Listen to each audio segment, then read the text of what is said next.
Today, we're very fortunate to have Professor Liang Dai, who will be talking to us. Liang got his bachelor's degree at Peking University. He then went to Johns Hopkins University, where he worked in theoretical cosmology, getting his PhD in 2015.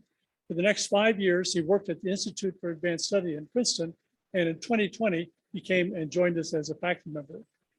In 2021, he received a Sloan Research Fellowship. So I'm very proud to introduce him, and he'll tell us all about Einstein's lens. So,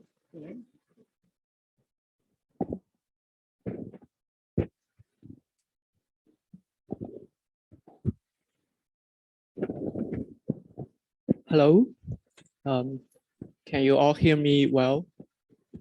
So first of all, thank you, Chris, for the introduction.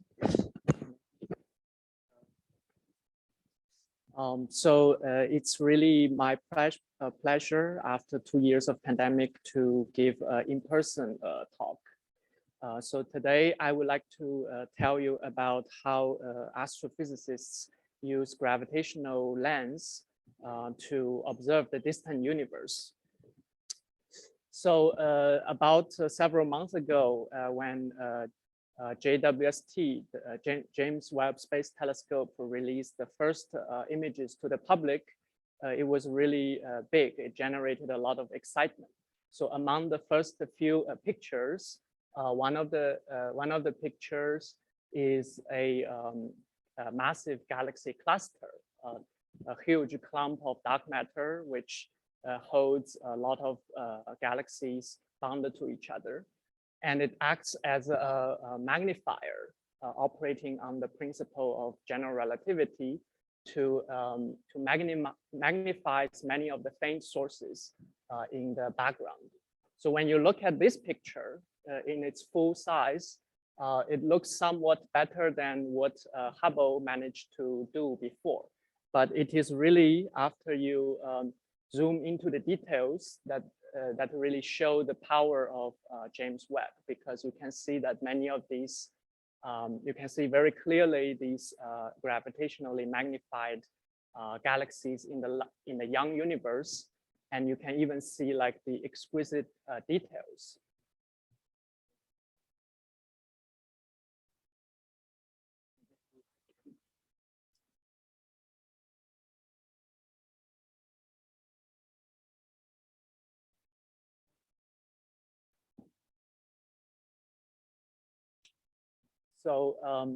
So this is really incredible, and this is what I'm going to tell you about today.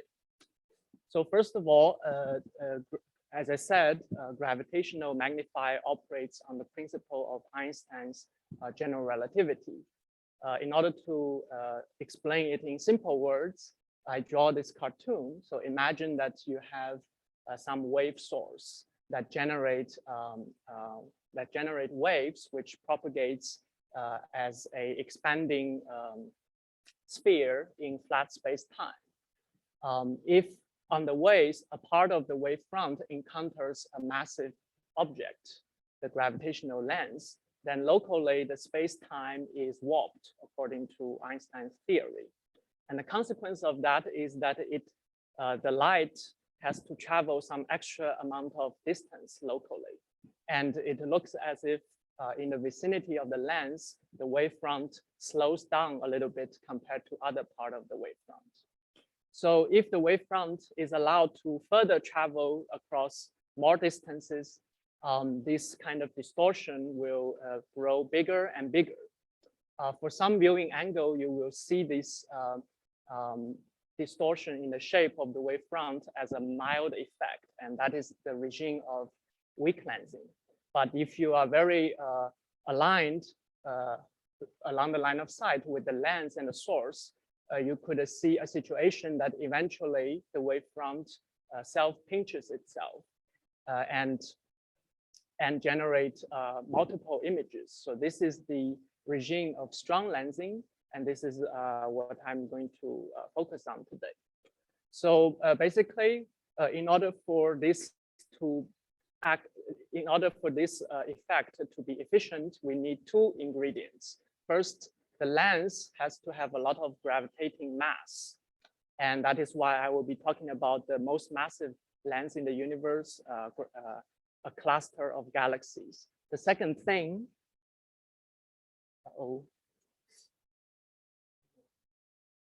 the second thing is that we want to allow the wavefront to be able to travel huge distances. So that is why this kind of effect is only significant when we look at objects at cosmological distances. So here will be the outline of my talk today. First, I will just introduce some key concepts in the theory of lensing so that we can understand my research. I will be particularly focusing on gravitational lensing in the large magnification regime. So that's why I will be telling you about what are lensing caustics and critical curves. And then I will talk about recent discovery of highly magnified stars. They are discovered behind galaxy cluster lenses. And then the very interesting extragalactic microlensing phenomenon associated with those. And then I'm going to ask two questions. One is that by making use of these highly magnified sources, can we learn something about the lens? I will explain how you can use these highly magnified stars to probe subtle structures in the dark matter distribution in the lens. This method might allow us to probe clumps made of either cold dark matter or made of axion dark matter. And then for the second half of the talk, I will be answering a different question, what we can learn about the lensed objects at cosmological distances. I will be talking about newborn massive star clusters that have been uncovered behind these lenses and what we have discovered about the physics happening in these extreme star forming systems. So the geometrical theory of lensing is very easy to understand. So you draw a ray coming from the source. That reaches some point on the lens plane and then gets deflected before it reaches the observer. You can calculate the total light travel time, including geometrical delay and the gravitational delay. And that is called the Fermat potential as a function of where the ray intersected the lens plane. So the Fermat's principle says that the physical ray is one that has extremal value of this travel time. And if you take the gradient of, if you set this gradient equals zero condition, then you get the ray equation. For a single ray, the deflection angle does not have observational consequence. So we want to ask, if you have a bundle of rays, then what is the differential amount of deflection? And that is described by this 2x2 deformation matrix. And we have these two quantities called convergence and the shear that describes how isotropically the ray bundle focus or defocus and how does it anisotropically shear respectively. And finally, if you care about how much brighter the source will appear to be, then that is given by the magnification, flux magnification, which is the inverse determinant of this deformation matrix.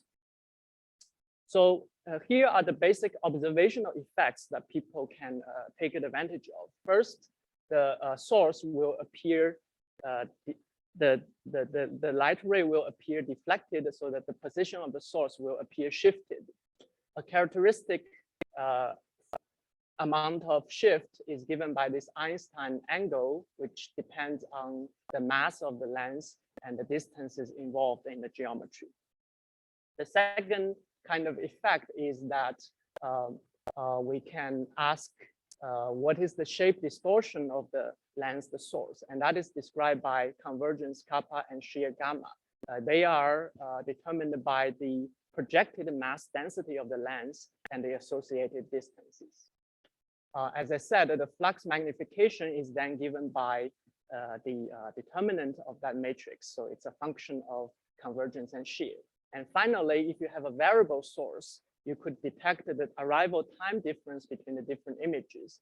And a characteristic time scale is set by this Shapiro time scale, which corresponds to the time and test mass circles around a equivalent black hole of the same mass. So by taking advantage of one or multiple of these effects, astrophysicists can learn a lot about the universe. For example, by using weak lensing, we can map out the large-scale structure of the universe. By looking for so-called galactic microlensing events, we can find either non-luminous or very faint stellar objects, such as black holes, neutron stars, white dwarfs, or even planets. Finally, we can look for lensed quasar at cosmological distances and see what's the time delay between different lensed images, which allows us to measure the cosmic expansion rates. So here, I'm going to just use this short animation to give you a vivid impression of this geometrical theory of lensing. What I show here on the right is the magnification factor on the source plane, which is color coded. And then the corresponding magnification factor on the lens, on the image plane is shown on the left. So a special thing is that at some places on the source plane, the magnification factor becomes infinitely large. That is traced out by this curlish diamond. And this is called a lensing caustic. And according to the ray equation, the caustic maps to critical curve on the image plane. So as you can see, if I consider a finite source and moves it around, then I can have multiple images on the image plane. The surface brightness is conserved so that image appears brighter because it appears bigger. It also typically becomes sheared.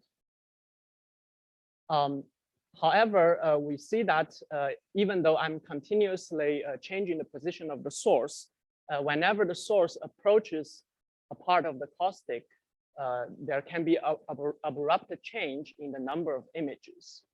So this is something that is described by so-called catastrophe theory in mathematics. Basically, if a mapping is described by a set of continuously changing parameters, then at some special places, some abrupt change can happen.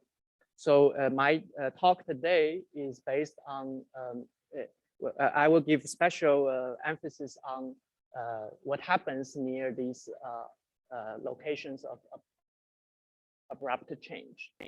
So the most commonly encountered caustic in a real application is called a fold. So here's what happens.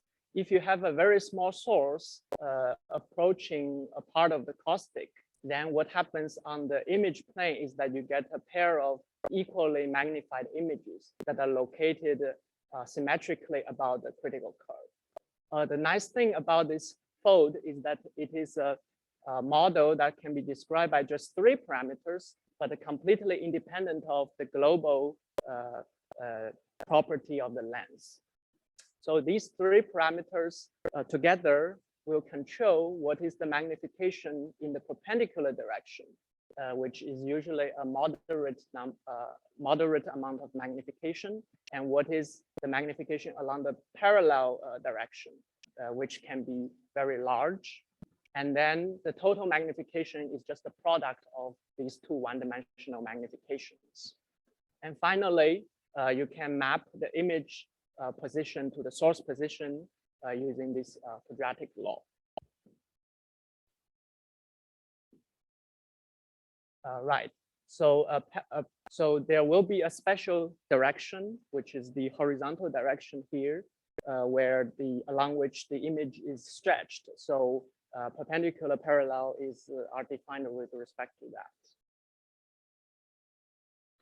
So almost 30 years ago, Jordi Mairada Escudé, he thought, could this actually happen in the real universe? Because at that time, people knew that there are these lensed galaxies called giant arcs that straddle the lensing caustic and appear as two images merged together with each other. So he asked, what if there is a source, let's say a star living in that galaxy that just happens to be very close to the caustic?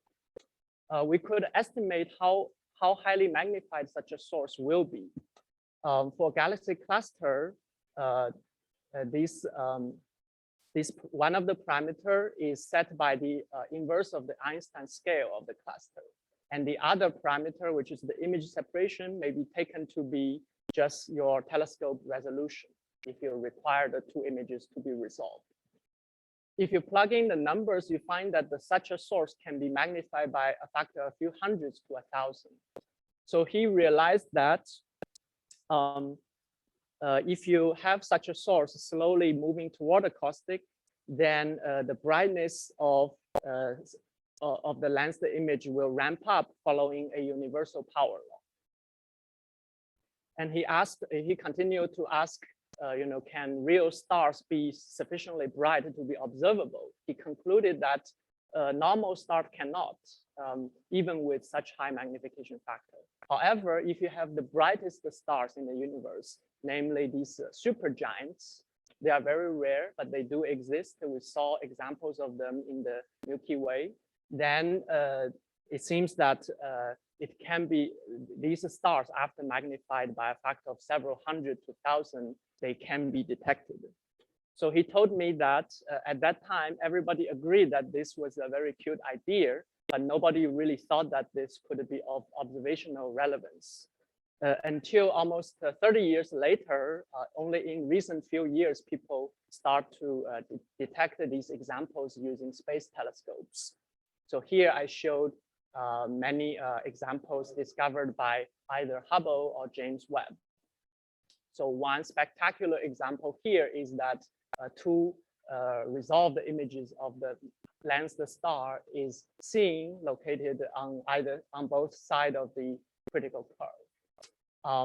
There are other examples where multiple such stars are detected in the lensed galaxy.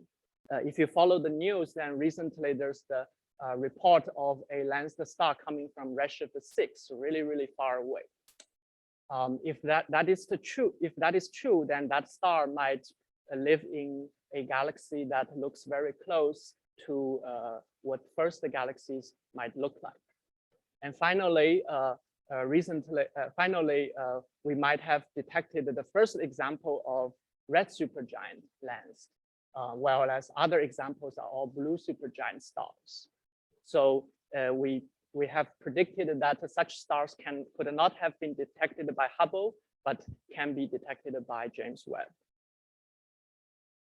So one thing that is really decisive to show that these are stars, individual stars, is that these two resolved images, they are not equally bright as the simple theory predicts. This is because of the so-called microlensing phenomenon. It happens that the intracluster space, the line of sight traverses, is not void. There are actually randomly wandering stars. These stars individually can act as gravitational lenses, although on much smaller scales. Naively, we would have predicted that such effects are totally unimportant because the chance that each star has strong lensing is a very small number. However, we showed that when you couple these stars with the huge magnification of the background lens, their capability to lens strongly lensed things can be enhanced by a factor of the magnification. And you can work out what is the minimum abundance for such microlensing stars so that the theoretically smooth critical curve is disrupted into a interconnected network. You find that this critical number is it just needs to be like 1 part in 100,000, whereas the typical value is actually 1 part in 1,000 or 1 part in 100. So we are always in this regime where the micro lenses cast a corrugated network of caustics. So here I just use this simulation to make the point. So these structures corresponds to something that are too small to be resolved by telescopes. However, what is observable is that imagine the star is slowly traversing this network. Then every once in a while, the star will encounter a microcaustic and temporarily get a huge magnification. So eventually, you will get this kind of light curve. I'm not sure if you can see the laser. Well, I can see it here, but I'm not sure it's visible. Maybe. Thank you. And I press this. Okay. So the behavior of the light curve will be pretty sporadic. You will repeatedly have these brightening events, and it has very important observational implication. It means that previously you would just have a persistent source, and maybe eventually it is sufficiently magnified that we can detect them, but only once per star. But now for each star, you really have a lot of chance to detect them at different times. And this occurrence rate can be anywhere between 1 brightening per year to 100 brightenings per year. And the time scale that the star crosses this complicated network can be as long as 10,000 years. So now here's the question. These are very remarkable phenomena, but what we can make use of them. So I thought about this question. One answer is that, in fact, these sources, if we do good measurement of them, might allow us to reveal a population of dark matter subhalos that are too small to host the galaxies. The current picture of structure formation is that the big dark matter halo of the galaxy cluster must be made of many, many small halos, and it forms a hierarchical structure. And people have figured out that what would be the mass function of these small halos, and what would be the total amount of mass that we expect to be bound to these small halos. So these small halos are unlikely to be directly seen because they are too small to host the galaxies. But if we can somehow empirically measure them, then we can test or constrain theories of dark matter. So for example, in the cold dark matter theory, we predicted a lot of such substructures. But if the dark matter is somehow called warm, meaning that initially it has substantial random velocity, then the very small halos might not exist because there are just no initial conditions for them to form in the first place. So if you can try to determine what is the actual observed abundance of these halos, then you can distinguish between these different scenarios and then learn something about the microscopic nature of the dark matter. So here is the fundamental challenge that we have to overcome. In order for strong lensing to happen, the projected density of such a lens, a small halo, must be substantial. It has to be as large as the so-called critical surface density. If you work out the number of this critical surface density, you find that it requires the typical surface density of a galaxy that is very large. So that is why if you just have an isolated halo, then only if the halo is as big as a galaxy or a galaxy cluster, then you can expect to see strong lensing. However, there might be a way to overcome that, which is if this halo is very close to, if you couple this small lens in a big lens, and if the magnification of the big lens is locally very large, then you can show that this time the projected density can be smaller by a factor of this magnification factor. So this suggests that if we look in the vicinity of a macro lensing critical curve, then we get a much better chance to see observable effects of subhalos. So here is some example. This is a caustic crossing lens galaxy behind a galaxy cluster. So you can clear to 0th order. You can see that it has this expected symmetric pattern, symmetric surface brightness pattern, just as predicted by the theory of the fold. But if you look closely, you find that these clumpy structures, they do not appear perfectly symmetric. You do see the image pairs. Probably each one of them is associated with a clump of stars. But these pairs, they do not show symmetric fluxes. So we think that this is because the simple fold picture where the lens has a locally smooth mass distribution, and hence the critical curve is a simple straight line, is not quite the real picture.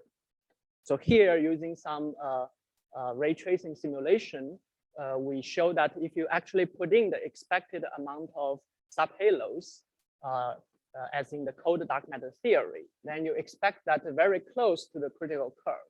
Within 1 arcsecond, these lens the image pairs of compact sources, they may not have very symmetric magnification factors. In fact, this asymmetry can be as large as order unity. And we did this analysis and found that this effect is mostly sensitive to a particular range of such small halos between 1 million solar masses to 100 million solar masses. Much bigger halos, they are typically very rare along the line of sight. So within this small patch of the sky, you might not encounter even one. Halos much smaller than 1 million solar masses are predicted by theory. They are very numerous, but their lensing effects are too small because of their low mass. So currently, we have only looked at this one object. Definitely large statistics are needed in order to say something more robust. So for example, if we look at another similar caustic crossing galaxy, we see that the surface brightness pattern looks quite symmetric. So what is the difference from the previous case? That is a curious question. And this is the latest JWST image, not completely reduced, but you can see some of the details better. Again, it doesn't seem like there are dramatic asymmetries as in this other case. So definitely more observation of such systems will help us answer at the statistical significance whether or not we have expected amount of dark matter substructures, or somehow they are overabundant or underabundant compared to theory. Another idea is that we can not only look at the flux, we can also look at the image position. So by drawing this simulated diagram, I want to make the point that if you ask the following question, I have a smooth macro critical curve, and then a perturber happened to be very close to it. And then I can ask, after I put in the perturber, each point on the image plane, by how much amount the image position shifts. So you can see that the amount, first of all, is larger and larger as you get close to the perturber. That is not too strange. But you also see that the amount of shift is larger and larger as you get close to the macro caustic. So this actually can be easily understood. The actual shift of image position is not equal to the extra amount of ray deflection that can be provided by the perturber. That number is very small, but it's actually multiplied by the inverse of the ray deformation matrix set by the macro lens. So near the critical curve, that deformation matrix is very close to being degenerate. So along one direction, this astrometric signal is being magnified, enhanced. So this suggests that the astrometrical effect is also a promising signature if we examine the vicinity of a critical curve. So here I just show that what you need is to find a giant arc that intersects the critical curve at some point, and then you want to stare at at the vicinity. We cannot see anything here because the image quality is too poor in this example. But at least theoretically, you could imagine the following situation. So suppose you have a smooth lens, you look at the vicinity of the critical curve, and then suppose you can detect multiple underlying sources with image pairs. Then one thing you can say with confidence is that every pair should lie symmetrically about this critical curve such that their midpoints, if you connect them, more or less just trace the smooth critical curve. However, if there are a lot of unseen subhalos, dark matter subhalos perturbing this critical curve, then the critical curve will become a wiggling snake. Even though we cannot see the critical curve directly, we can use the position of these images to trace out where it roughly is located. And in this example, you can easily see that now the midpoints of these image pairs will not trace out a smooth curve, but rather a wiggly curve. So we did this, again, did a simulation where we put in the amount of substructures that is predicted by the cold dark matter theory. We find that typically in these systems, the critical curve is inevitably disrupted into wiggling snakes. And in fact, if you put in smaller and smaller halos, it approaches a fractal structure. And then we find out that at least in principle, the amount of astrometric signature can be resolved by a space telescope such as James Webb. So again, we are finding that this kind of signature is most sensitive to a population of subhalos with a mass range, 1 million solar masses to hundreds of million solar masses. So the conclusion is that if we can gather more data and look for such signatures, we might be able to statistically constrain such a subhalo population which do not have a stellar counterpart.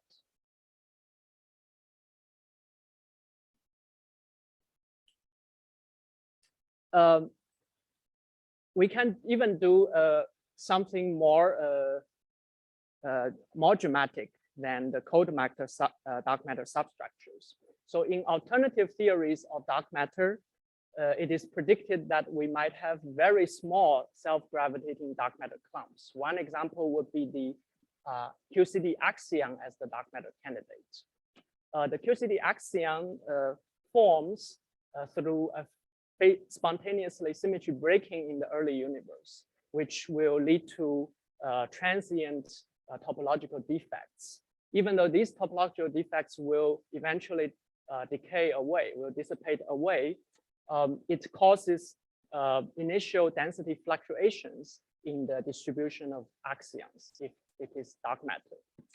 And what is different from the standard scenario is that these are so-called isocurvature perturbations that completely dominate what inflation provides on small scales. And the phenomenological consequence of this is that you actually form these minihalos, again, gravitationally bound structure, but each one of them might weigh as much as a planet or a moon and has the size of a solar system. And you could have many of these things floating around in the dark matter halo without you being, without us realizing that they exist. So we thought about how we can empirically test the existence of such structure. And here's one way using highly magnified stars. If you look all the way through the entire cluster halo, there's a huge column density of dark matter, and you will see a lot of such mini halos. They all kind of overlapping with each other along the line of sight. Even though each mini halo is gravitationally too weak to produce any noticeable lensing effect, the addition of all of these mini halos along the line of sight could cause the surface density in the lens to fluctuate at the 0.1% level or 0.01% level. That's a tiny amount of fluctuation. Usually, it doesn't make any observable effect. But when a highly magnified star is temporarily crossing a microcaustic, it could acquire a magnification factor as high as 10 to the 3 or 10 to the 4. And that equals the inverse of this small number. So it is in that regime that we might actually have an observable effect. So here I just show you an animation to demonstrate what we expect.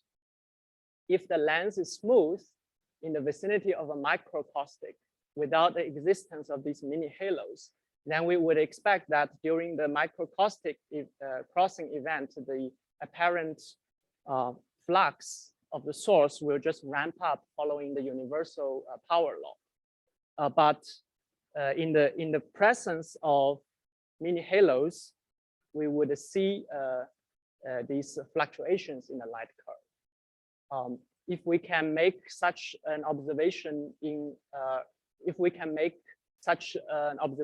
a reality, then we might be able to empirically constrain the existence of such mini halos, and that would be very cool.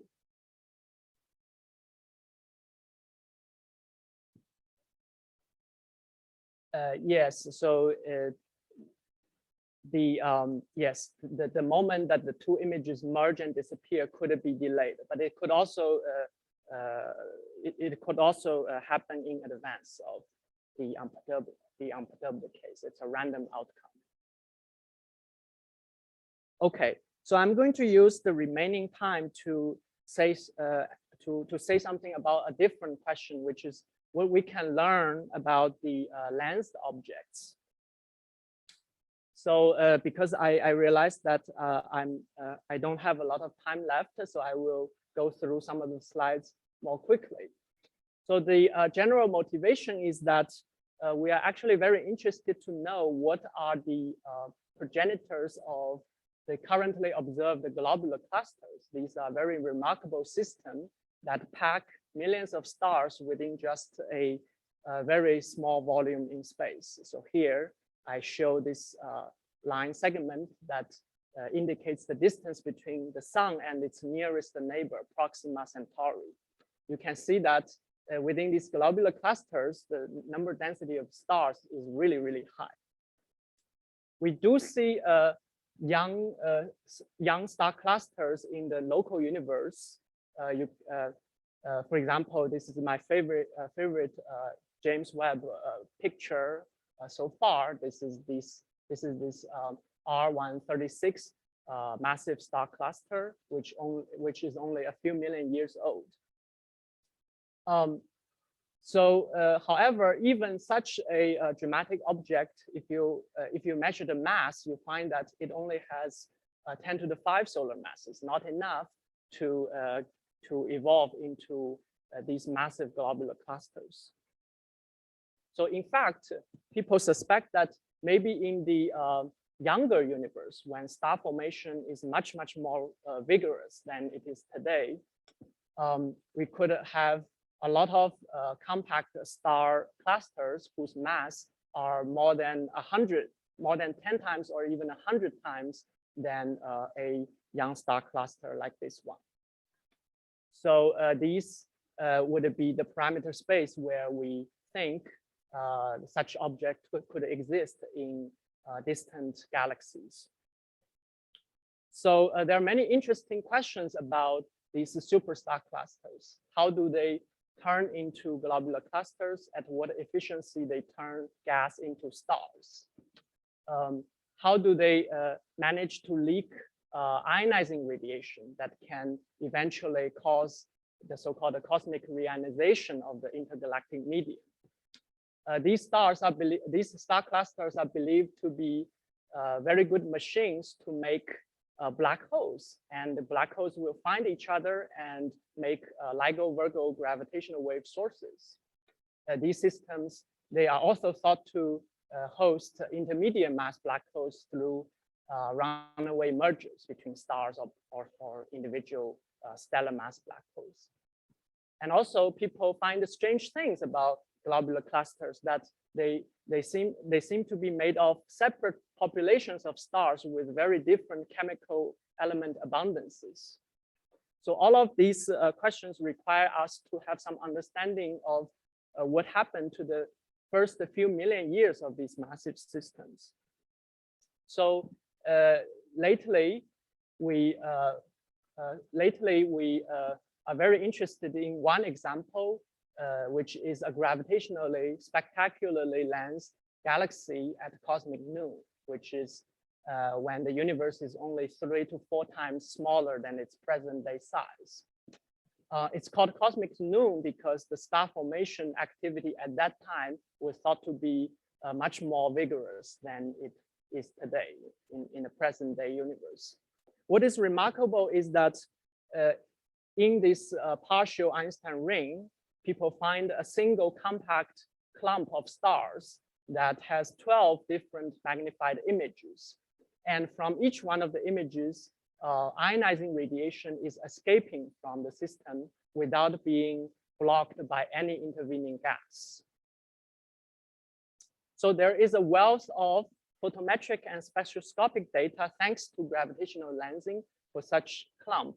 And we are very interested to build a physical model to explain the observed data.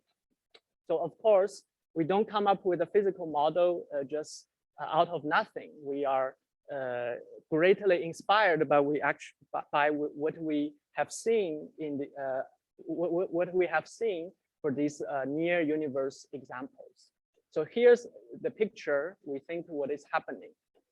Basically, we could have a very massive burst of stars, a collection of really, really young and massive stars packed within just a few parsec of space. And then the surrounding environment of the star cluster might be very cloud enshrouded, so that we have these floating clouds that process the stellar radiation and re-emit as nebulosity.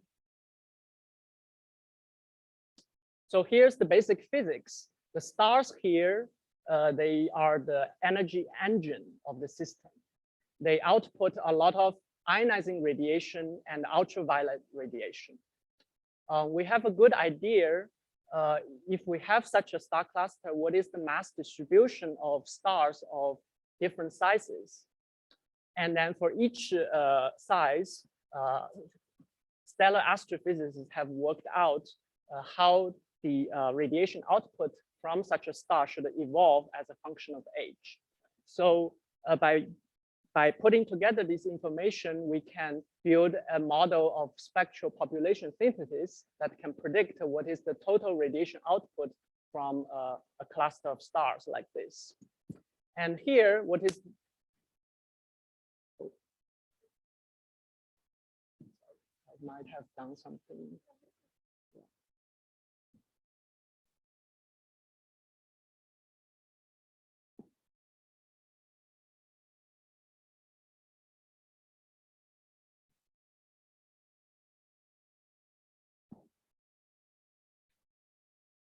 So here, what is important is that the ionizing output from the stars will photoionize this gas. And in the ionized skin of the gas, this radiation is converted into either recombination of hydrogen and helium or emission line excitations from the metals. And these will be re-emitted from the gas and be observed by us. So that means the spectrum of such a system will depend on along which direction you're looking at such a cloud, whether or not you're looking at the illuminated side or maybe the back of it. So this kind of photoionization calculation can be done with existing computer code. So in a recent work, I'm collaborating with Berkeley folks to build a spectral model for such a system in order to explain the data. And a lot of the analysis is led by our grad student Massimo. So the model, here's the outline of the model. Basically, we introduce star cluster parameters. We introduce parameters describing the physical property of these clouds. And we further introduce geometrical parameters describing what is the covering factor of these clouds surrounding the star cluster and whether or not they are distributed symmetrically or asymmetrically with respect to the line of sight. Further, we also aim to measure the abundance of some of the elements in these clouds. So we did the work and find that the theoretical model indeed can fit the data very well. So here are the multi-band photometry data points from the Hubble Space Telescope. We managed to fit them decently. And moreover, we can explain all the emission line ratios and their strength using this model of cluster plus nebula. And these emission line data provide a wealth of information. In particular, it tells us some of the line ratio measurement tells us what should be the density of the ionized gas. And the line luminosity tell us what should be the ionization degree of the gas and what should be the strength of external irradiation. And finally, many of the metal lines will tell us what's the abundance of elements in this cloud. So after we collect all of the information and do a global fit, we put together this physical picture to explain what happens in that distant system. So to highlight, first of all, we confirm previous study that it is a cluster of only 3 to 4 million years old, very young. It has subsolar metallicity. The cluster encloses a huge amount of stellar mass in the range of a few tens of million solar masses. And all of these stars, they are just located within a volume of 10 parsec across. This is truly dramatic. In fact, the surface density of such a system saturates the observed upper bounds of any stellar system that we see in the universe. And then we also find that there are two distinct populations of photoionized clouds surrounding the star cluster. Of particular interest are some highly pressurized clouds with high ionization degree that just orbits, that just hovering around the cluster at 10 parsecs away. And these clouds do not completely block the line of sight, and that is why we see Lyman alpha, we see Lyman continuum radiation escaping directly from such a system. What is remarkable about the highly pressurized clouds is that we find the element nitrogen, the abundance is enriched by a factor of 8 to 10-fold. This is very telling. This says that most likely these clouds have a physical origin that is related to the ejecta from massive stars. So it cannot be just some random cloud that is part of the natal cloud. It actually comes partially or completely from massive stars. So these findings beg us to ask additional questions. So for example, how can these high pressure clouds actually survive such an extreme environment? Because the radiation pressure is huge. So in order for them to stay in the gravitational potential, they have to have sufficiently large column density and hence sufficiently large mass. So we argue that these clouds must be more than 10 to the 5 solar masses. The second thing is what happened to the massive stars? What kind of physical processes give rise to nitrogen-enriched clouds? There are several possibilities. Maybe the clouds condensed out of stellar winds from massive stars. Maybe they condense out of supernova ejecta, because around 3 million years, we expect such a system to have 10,000 supernova explosions within a few million years. But another interesting possibility is that we know massive stars do not want to be alone. They usually have close companions. And as they evolve, they actually transfer mass around each other. And this mass transfer process can lead to ejection of a lot of stellar mass into the surrounding environment. Maybe this ejecta comes from mass transfer between binary stars. So further, what is the long-term fate of these dense clouds? How they manage to stay in the gravitational potential of the cluster for so long without being either photo-evaporated or just blown away by the radiation pressure? So all of these are very interesting physics questions that require further investigation. So we are truly amazed that how gravitational lensing could allow us to extract so much information from such a distant system. So I think I would just leave this summary slide here for you to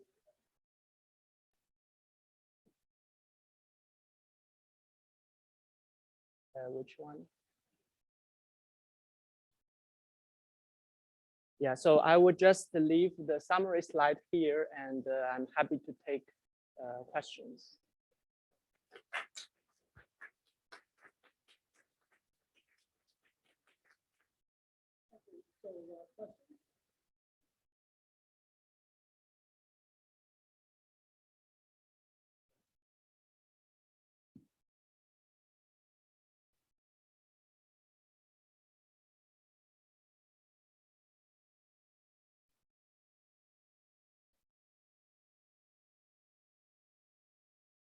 Sorry, I didn't hear very well. So the question is, what is the caustic physically? Is it a concentration of hydrogen?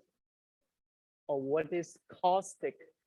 Caustic is not a physical entity. It's just a It's just the collection of special locations on the source plane where the magnification factor is like formally becomes infinity.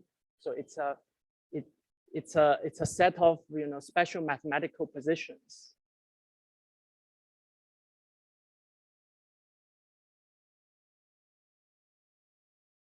The matter density there doesn't have to be high.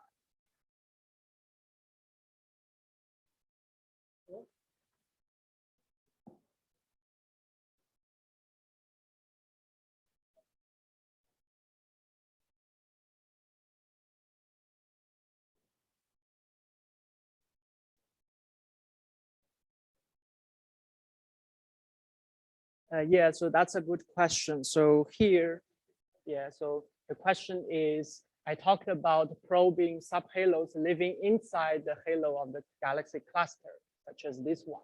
However, the line of sight traverses vast intergalactic space, so there are also small halos there.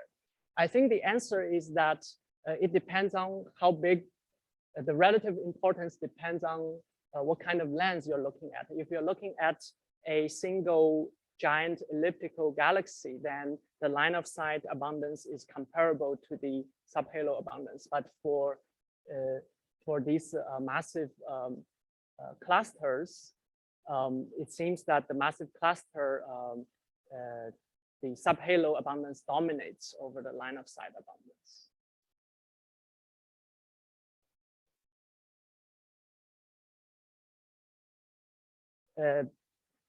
Maybe this, so we did the calculation for a number of, I think we did the calculation for a number of cluster systems, and it turns out that this number is subdominant. This line of sight contribution is subdominant.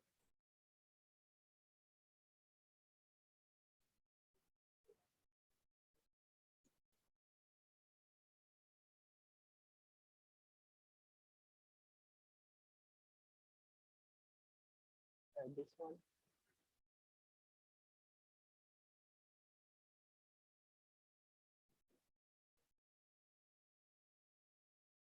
Oh, the last question at the very end of the. Oh, this one.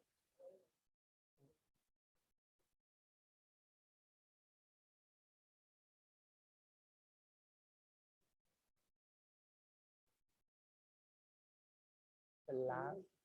Oh, this one, yeah.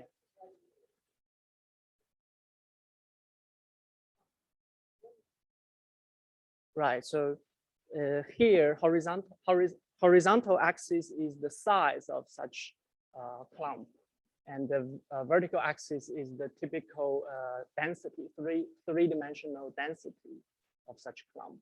So what it shows here is that the standard structure formation theory with the inflationary initial condition predicts a population that like here, but then these axion mini halos, they are systematically denser at the same mass because they form earlier than the cold dark matter subhalos.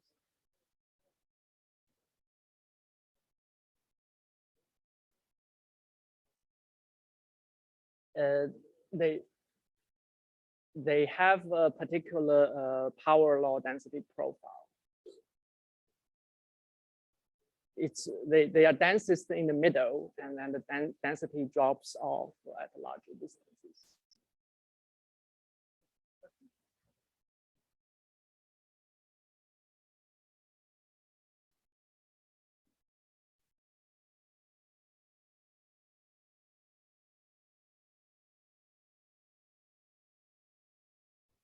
I didn't hear clearly.